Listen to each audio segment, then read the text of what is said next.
not because I was angry with them, not because I hated them, but because I wanted to keep them with me. There's a pornography website. A website has related links, so I get curious, I click on related links, and one thing leads to another. From a desire for control to dark fantasies, here are 5 notorious cannibals whose crimes shocked the world and what happened to them after they were caught. Armin Meiwes. Armin Meiwes is one of the most notorious cannibals in recent history. He shocked the world with his gruesome crime in 2001. Meiwes was born in Germany in 1961 and grew up in a small village. He lived a relatively quiet life, but harbored dark fantasies from a young age. He had dreams of eating another human being and believed this would make him feel complete. Meiwes' childhood was marked by loneliness after his father abandoned the family, and his mother was strict and controlling, which added to his isolation. As an adult, Meiwes turned to the internet, where he found online forums that catered to people with unusual fantasies. In one of these forums, Meiwes posted an ad seeking a willing participant who would allow themselves to be killed and eaten. In an unbelievable turn of events, a man named Bernd Brandes responded to the ad. In March 2001, the two men met at Meiwes' home, where Brandes allowed Meiwes to kill him. Meiwes recorded the entire event on video, which later became crucial evidence in his trial. Meiwes was arrested in December 2002 when an anonymous tip led the police to his home. During the investigation, they found the disturbing video recording of Brandes' death and learned about Meiwes' cannibalistic actions. The trial drew widespread attention because it was revealed that Brandes had consented to his death. But this fact did not lessen the horror of the crime.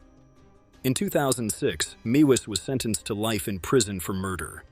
In prison, Meiwes has become a model inmate. He spends his time reading, working, and even writing. Meiwes has expressed regret for his crime and now says that he understands how wrong it was. Surprisingly, he has also become a vegetarian while behind bars. Gilberto Valle. Gilberto Valle is a former New York police officer whose case caused a media frenzy in 2012. Valle was arrested after his wife discovered disturbing online conversations on his computer.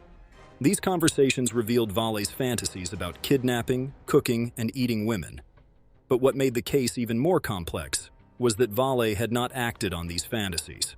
The question of whether thinking about a crime could be punished became a central issue in the trial. Valle was charged with conspiracy to commit kidnapping. The prosecution argued that Valle's online activity went beyond mere fantasy because he had taken steps to research potential victims and methods.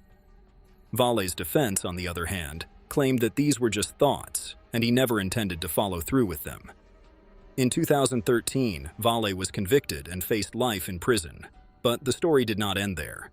Valle appealed the conviction, and in 2014, the judge overturned the conspiracy charge. The judge ruled that there was not enough evidence to prove that Valle ever intended to carry out the kidnapping. Valle was released from prison after serving nearly 2 years behind bars.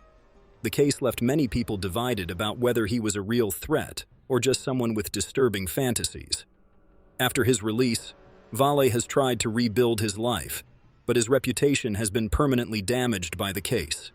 He has written a book about his experience and continues to live with the stigma of being known as the cannibal cop. Jeffrey Dahmer. Jeffrey Dahmer is perhaps the most infamous cannibal in modern history. Dahmer was born in 1960 in Milwaukee, Wisconsin, and from a young age, he exhibited troubling behavior. Dahmer had a fascination with death and experimented with dissecting animals as a child.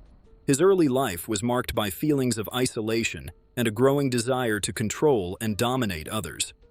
Between 1978 and 1991, Dahmer carried out a series of horrific murders. He targeted young men, many of whom were vulnerable or marginalized. Dahmer would lure his victims to his home, where he would drug them before killing them. What made Dahmer's crimes even more shocking was that he engaged in necrophilia and cannibalism. He admitted to eating parts of his victims in an attempt to feel closer to them. Dahmer's reign of terror came to an end in July 1991 when one of his intended victims managed to escape and alert the police. When officers entered Dahmer's apartment, they were met with a scene of unimaginable horror. They found photographs of dismembered bodies, human remains in the refrigerator, and evidence of Dahmer's cannibalistic acts. Dahmer confessed to the murders and was sentenced to 15 consecutive life terms in prison. In prison, Dahmer initially spent time in solitary confinement for his own safety, but he later requested to be moved to the general population. Dahmer's time in prison was marked by attempts to seek redemption. He became a born-again Christian and even requested a Bible for study, but his infamy made him a target among the inmates. In 1994, Dahmer was killed by a fellow prisoner while performing cleaning duties in the prison bathroom. Issei Sagawa. Issei Sagawa became known as the Kobe Cannibal because of his horrifying crime in Paris in 1981. Sagawa was born in 1949 in Kobe, Japan, into a wealthy family, and he had an affluent upbringing but struggled with a frail physique and deep feelings of inferiority. He often felt inadequate compared to others, but he excelled academically and developed an obsession with Western women. Sagawa's desires were far from innocent as he began fantasizing about cannibalism during his early life, imagining what it would be like to consume another person's flesh. In 1977, Sagawa moved to Paris to pursue a PhD in literature. While studying, his dark fantasies grew stronger, and he started to believe that consuming another person could help him overcome his feelings of weakness. Sagawa targeted a fellow student named Renee Hardevelt, a Dutch woman who often visited his apartment to help him with schoolwork. On June 11, 1981, Sagawa shot her in the neck while she sat reading, and after she died, he carried out his horrific plan. He engaged in acts of cannibalism and took photographs of the crime. Sagawa even tried to dispose of her body by packing her remains into suitcases, which he planned to throw into a nearby lake. But Sagawa's plan unraveled quickly. He was caught by French police just 2 days later when they found him near the lake with the suitcases filled with Hardevelt's remains. During questioning, Sagawa confessed to the crime without hesitation. The French legal system deemed him unfit to stand trial due to insanity, so he was sent to a mental institution in France instead of facing imprisonment. But that was not the end of Sagawa's story. The French authorities decided to extradite him to Japan in 1984, believing that he would continue to receive treatment there. But upon his return to Japan, Sagawa was declared sane by Japanese psychologists, who found that he did not require any further treatment. Since the French authorities had dropped the charges and the Japanese government had no jurisdiction over his crime, Sagawa was released from custody and became a free man. His release caused outrage both in Japan and internationally, but the legal system allowed him to walk free. After his release, Sagawa's notoriety grew. He wrote books about his crime and gave numerous interviews where he openly discussed what he had done. Sagawa did not shy away from his past, but instead used it to gain fame. He appeared in films, gave public lectures, and even worked as a food critic for a Japanese magazine. Many people found this shocking, and the media attention surrounding him only fueled the controversy. But Sagawa did not seem to feel remorse for his actions. He often spoke about his crime in a detached manner, and this lack of regret made him a disturbing figure in the eyes of many. Albert Fish. Albert Fish was one of the most disturbing criminals of the early 20th century. He was born on May 19, 1870 in Washington, D.C., into a troubled family. His father was 75 years old at the time of his birth, and his mother struggled to care for him, so Fish was placed in an orphanage at a young age.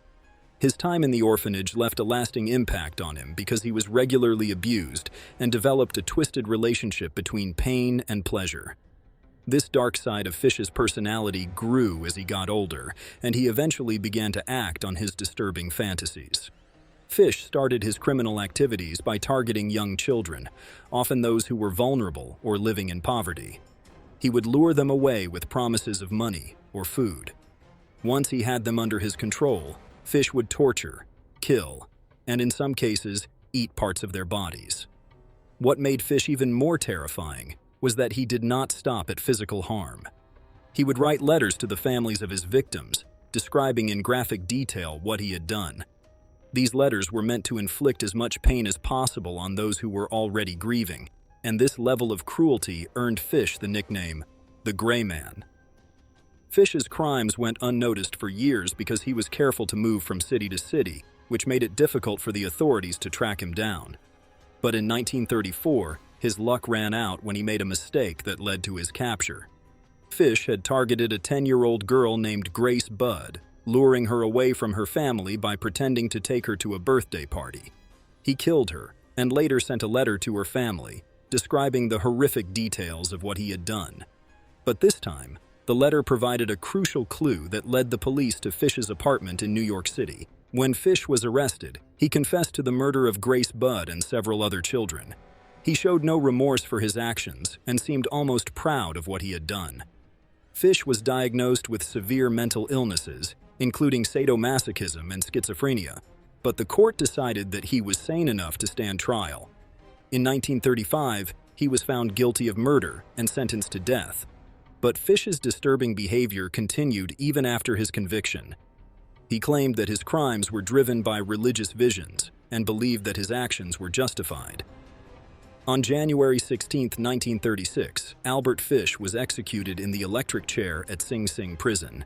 But his legacy as one of America's most terrifying serial killers lives on. And that's all we have for today's episode. Don't forget to give this video a like and also subscribe to the channel for more such content in the future. Until then, stay safe and keep exploring.